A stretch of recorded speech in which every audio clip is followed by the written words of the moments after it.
unexplained ruins. Intricate ancient carvings can be found dotting the cliff faces.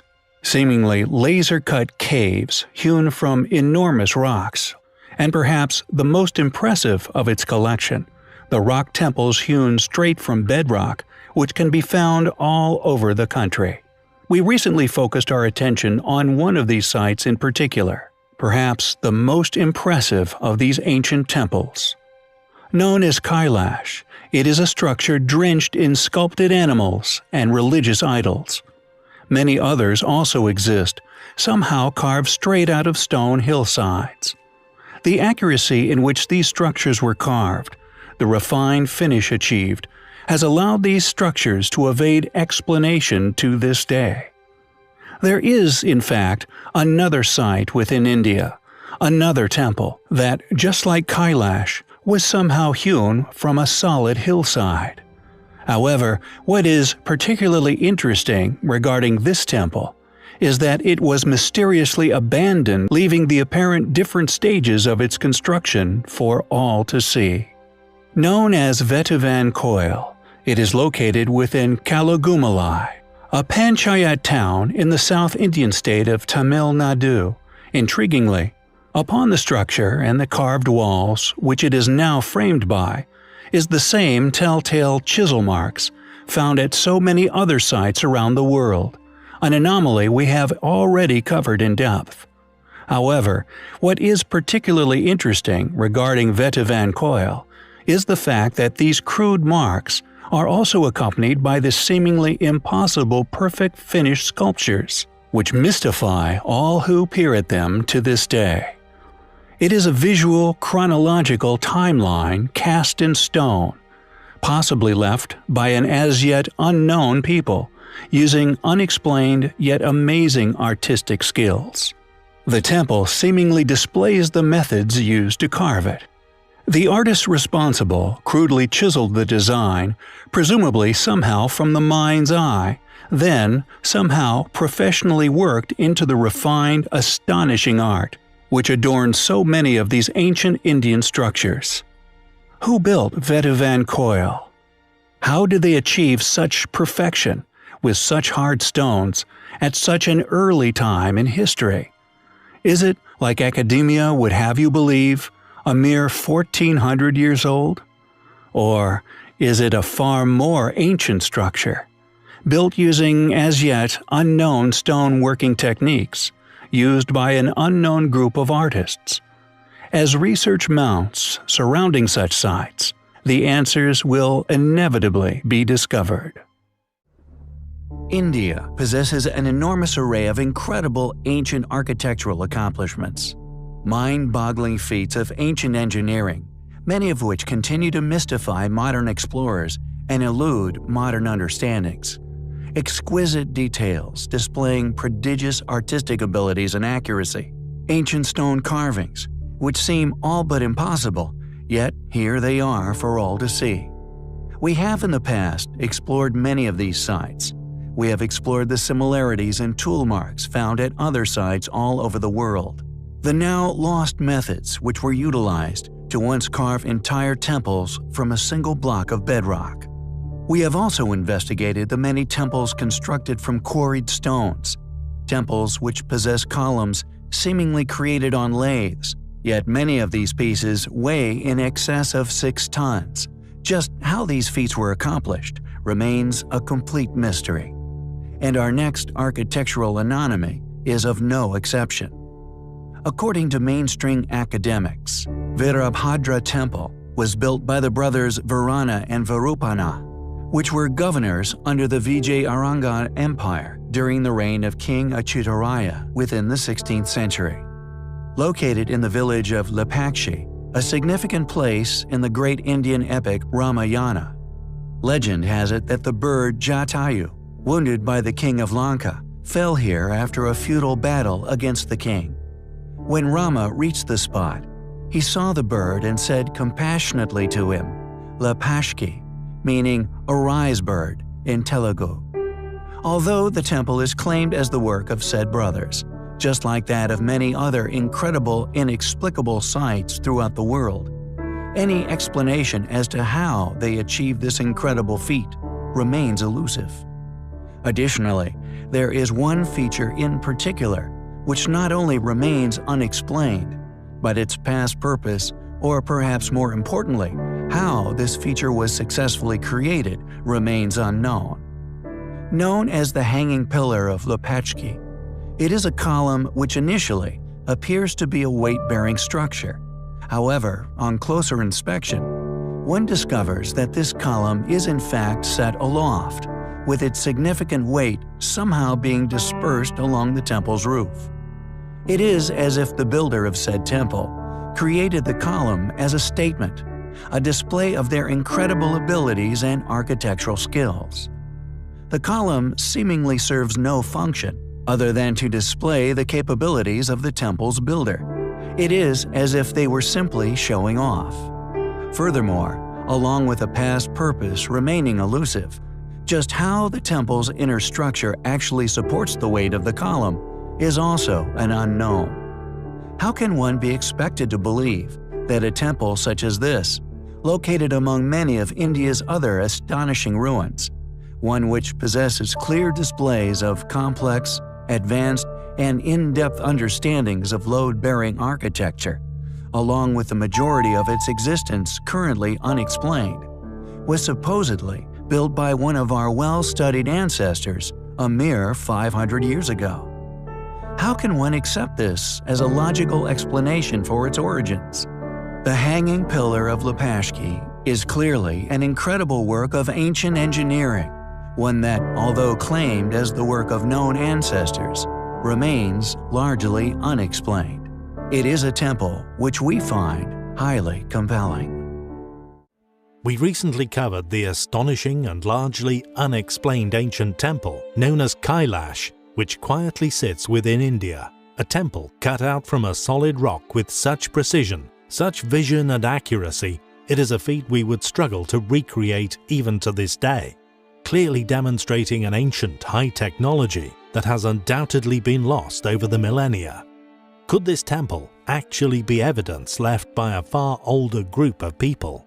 A remnant left by a far more advanced civilization than that which academia will allow us to publicly discuss within many modern fields of study.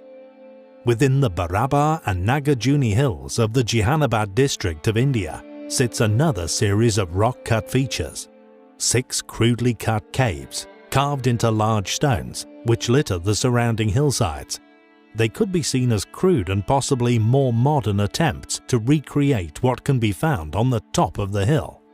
Known as the Lomas Rishi Cave, cut into an enormous rock, it is the only one out of the many within the area which demonstrates a level of refinement which literally boggles the mind.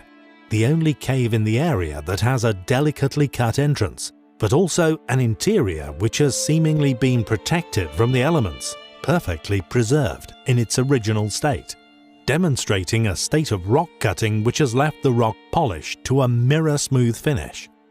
Evidence reinforcing the postulation that this cave, and additionally Kailash Temple, are remnants left by a far older and once far more advanced culture than officially accepted. The hut-style facade at the entrance to the cave is officially accepted as the earliest example of the ogee-shaped Chaitya arch or Chandrashala that was to be an important feature of Indian rock-cut architecture and sculptural decoration for centuries during its post-cataclysmic development.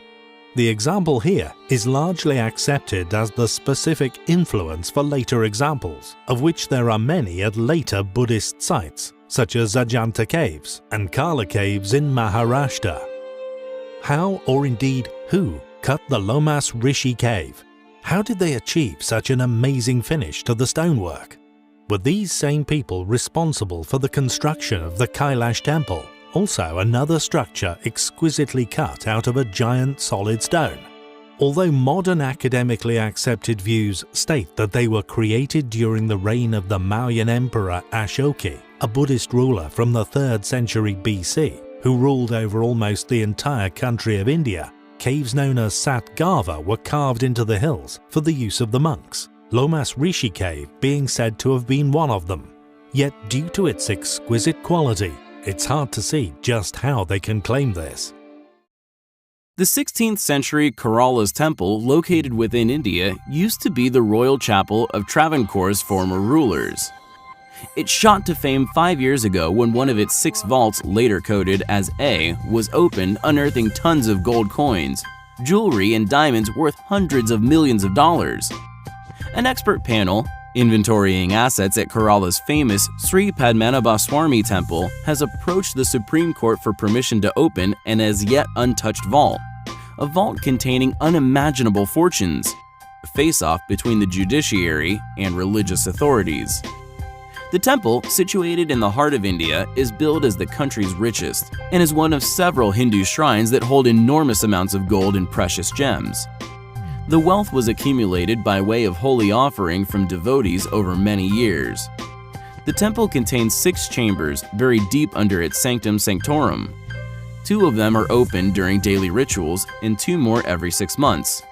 The remaining 2, A and B, are secret vaults. Sources close to the temple said antique coins found in the chambers alone weighed more than 600 kilograms.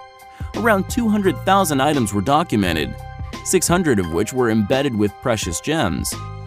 One single locket alone was believed to contain 997 gems.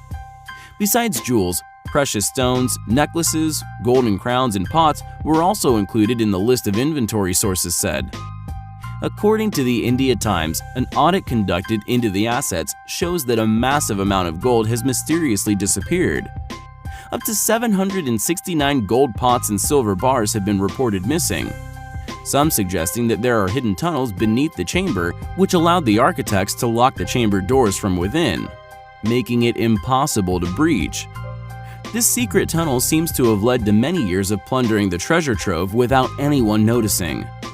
However, what has not been publicly acknowledged by the Indian court is the existence of the hidden inner chamber beyond Vault B, reported as having thick walls made from solid gold, and it is where the real treasure is said to be located.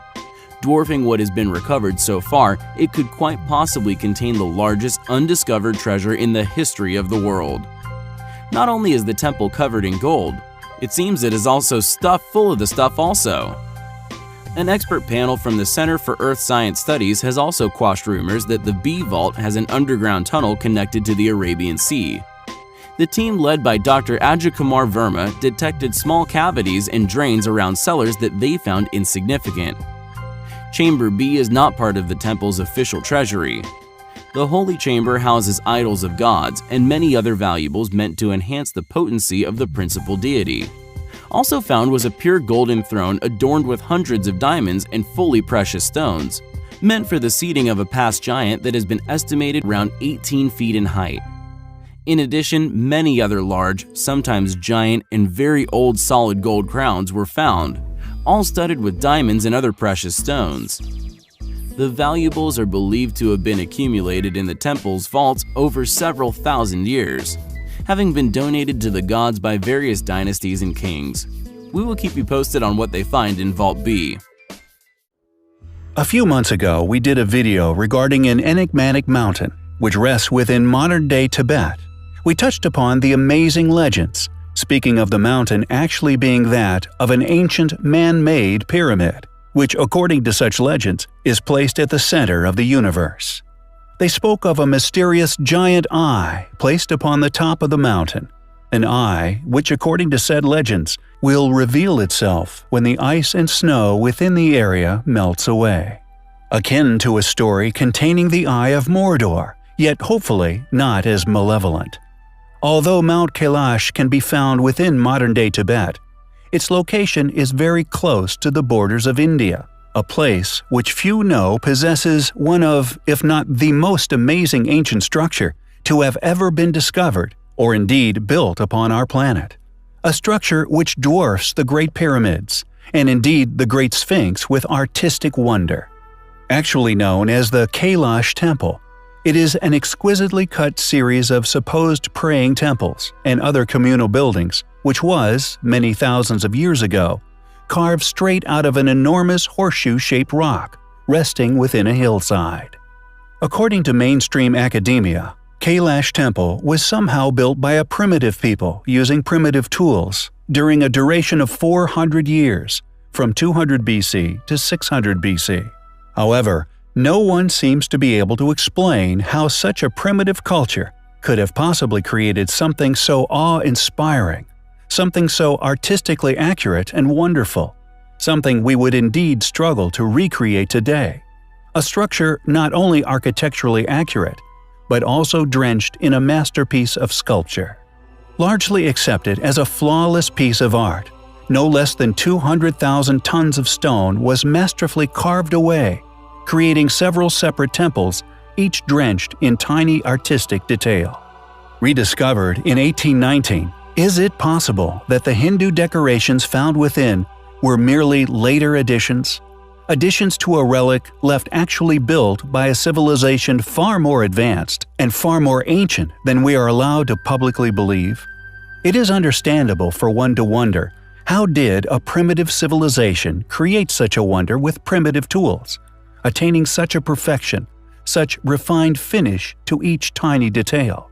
It is conveniently unexplained just how they managed to cut into this single block of rock with such precision and indeed vision, adorning the structure with thousands of animals. It seems as if it were a tribute, a gift depicting what can be found on our planet. Is Mount Kailash, as legends say, really the center of the universe? Is this mind-bogglingly detailed, most intricately built ancient temple by a long way actually a tribute to this fact?